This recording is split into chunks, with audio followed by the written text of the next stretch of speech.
human nature, greed and money being involved, and always being a play in political adventures. So it's going to be difficult, but I mean that is where we are. And right now, you see, these big companies are giving money to both parties. It's such a facade when we hear politicians talk about big business or this corrupt bank or this corrupt company or whatever, because they're doing both sides. Everybody's involved.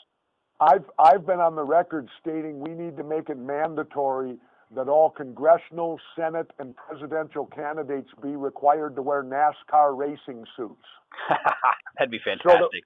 So that we can see who owns them. They can have their sponsor things, and we'll know who owns the candidate then, and it makes us a much more educated voter then. When you look at Jimmy Johnson, the major thing you see is Lowe's. So you know that Lowe's is Jimmy's main sponsor. Well, we need to incorporate those NASCAR racing suits into our political candidates. With someone like Charlie Rangel, do we have to take away his suit and make him wear stripes since he's committed fraud? And I mean, how does that work? Because I'm okay with it if that's the case.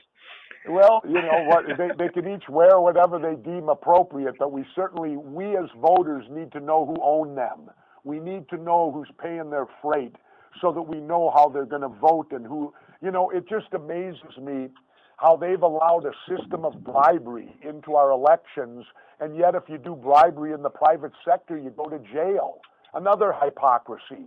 We go to jail if you bribe someone, but our entire system's based upon bribery.